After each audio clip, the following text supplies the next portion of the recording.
Today we are checking out a LOTHAR knife. Now, I've checked out some of their knives before, some of them good, some of them, not great. So let's see how this one does.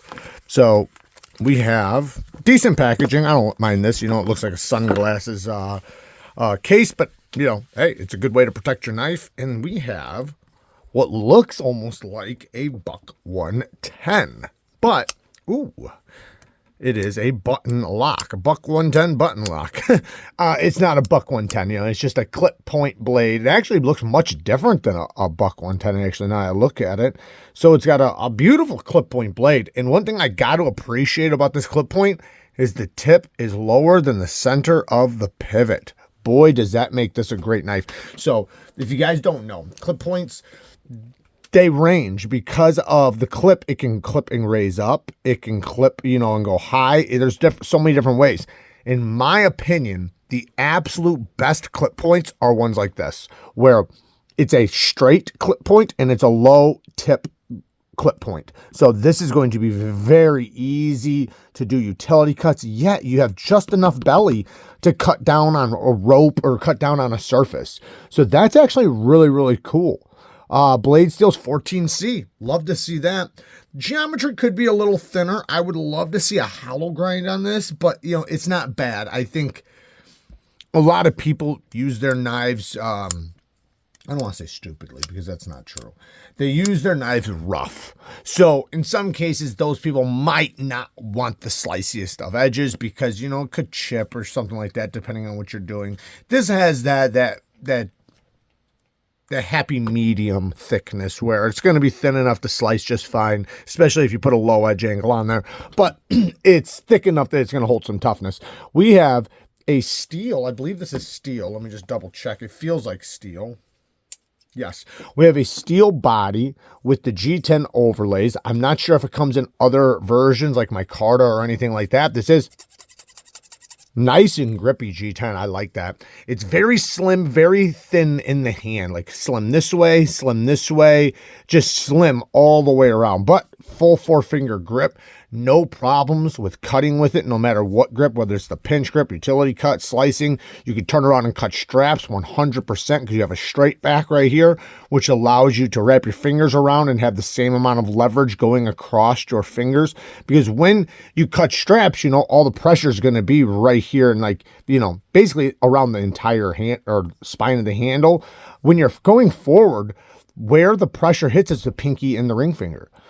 So these two fingers don't really do anything. Like you could technically have just your pinky and ring finger and thumb and be able to cut stuff just fine. Yes, these two fingers help balance it a little bit from going like this, but this is where all the pressure comes from. So if I was going to push this through some materials, it's going to go like that. So this finger stops it from shifting, and then my thumb is a spot for it to push back on. Well, it's kind of the opposite way when you cut backwards. Anyways, point is that the ergos are great. We have a fuller that works great. Oop, that was my fault. Thumb studs. Thumb studs are pretty good. I typically don't like these types of thumb studs, but this one's are pretty. Oh, so it's the style of thumb stud I don't like with the rings around that I do. So it works. It works good. So it's rounded thumb studs, but you can see how they have these little rings around the edge, which makes for traction. So there's lots of traction, plenty of traction, and it's raised up just a little bit. Now, hopefully that doesn't snag coming out of the pocket. They're not so high that I think it's a threat, but it's definitely something with any thumb stud knife, especially like button locks and stuff where their detents are not as strong. You want to make sure you don't pull it out and snag your thumb stud because it can become like a wave feature. I think this one will be just fine, but it is proud of the scales. Typically what people do is they go lined up with the scales and then put a chamfer there so that you have easy access to the thumb studs without the threat of anything snagging them. Anyways, clip is not a deep carry clip. I don't mind that at all. This seems like a perfect clip for this type of knife only because it's narrow. So I don't want a deep carry clip right here. in my hand, because I can tell right now for a fact if this thing had a deep carry clip, it would not be comfortable in the hand. I can promise you this thing would be horrifying in the hand with a deep carry clip. So this clip makes it to where it's going to be nice, comfortable. These are very functional clips. There's nothing wrong with them. Yes, it's a cheap clip. Yes, it's a budget clip. The entire knife is a budget knife, but it's what works, right? And sometimes, especially when you get to this price, that's what you're looking for. You're looking for what works best, right? You could have something that looks really good, but works like crap, or is crap in the hand. In this case, it looks a little cheap, but it works. I don't like the logo on the, on there. Get rid of that. Nobody needs that. I will say this, man, we got T8 body screws and pivot. T6 is right there. I'm not worried about that.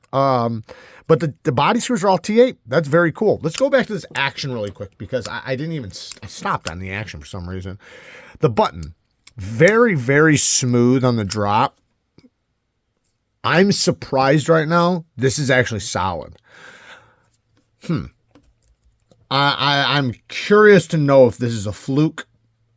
I shouldn't say that. I'm curious to know if they're all this way or if it's only mine. Because a lot of times with budget knife companies that are doing button locks, they're typically not this damn solid. Typically, you do not see them that solid. So good for them on that. Detent's on the lighter side, for sure. It's a button lock. It's kind of like, what do you expect with a button lock? You can easily do. Also, man, these bearings are so smooth, especially for no side-to-side play. So it's very fidget friendly, but yeah, the detent is definitely lighter, which kind of makes it snappy at the same time too. It makes these thumb studs very easy to use. Fuller, you can definitely use it, but you could use it even if it didn't have the fuller, because the detent's on the lighter side.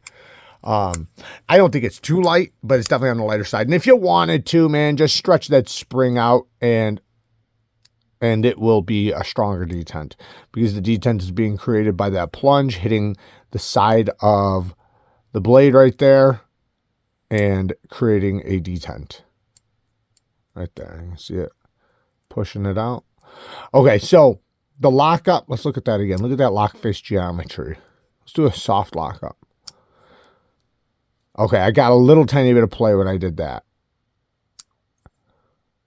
Just a hint. But when I lock it up, though, like when I lock it up, it's rock solid. So that's actually a good sign. Granted, when you do a slow lockup, you typically want to see it engage fully or engage strong. But the reason why I'm saying that that's good is it's showing that the lock face geometry is pushing that plunge further rather than it just kind of stopping at a spot, which what happens is once that wears in, that's when they start getting play, they start shifting, and in this case, it's engaging further. So hopefully, theoretically, hopefully it should last a good while without getting up and down, or at least significant up and down. A little tiny bit on a button lock is not always horrible. You'll get that even on crossbar locks, and crossbar locks are incredibly strong regardless. But with button locks, the geometry is definitely pretty tough, or not pretty tough. It can be tough for some companies to get down.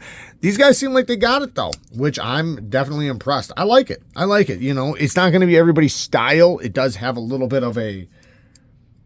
Boy, actually, it's going to be a lot of people's style because it's a vintage style. So what I meant to say was that it has a little bit of a traditional vintage style look to it, which is going to appeal to a large amount of people, but then it's also going to be unappealing to a certain amount of people because they tend to want like the new age look, knives that look like they're from this time era. And this definitely looks like something from the 60s, 70s, something like that, which I like. I'm not one that doesn't like it, but it can happen. And there's a lot of guys out there that really do like it. Negatives. Let's talk about some negatives. Plunge grind and sharpening choil. Don't like that. If you're going to do something similar to Buck, at least beat them at what they're doing. And they are horrible at plunge grinds. I swear, man, Buck cannot do a good plunge grind to save their life. Like, they just can't do it. I don't know what's wrong, why they can't do it. They've had every opportunity to, like, with plenty of clearance, plenty of anything, and they still don't. But Regardless, we're not talking about buck.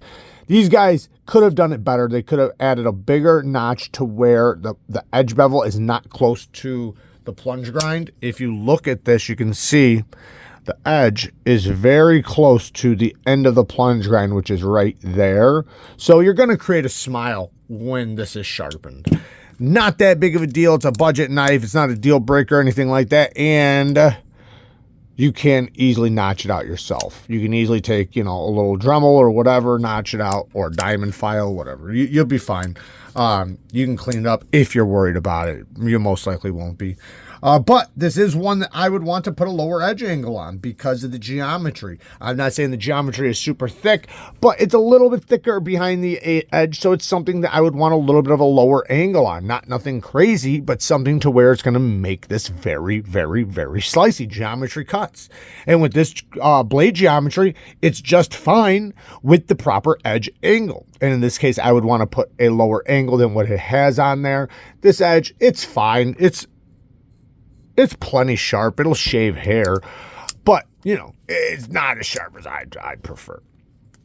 But, you know, that doesn't really matter because it's most knives don't come out of box like that. So it's sharp enough. It's sharp enough. It's just fine.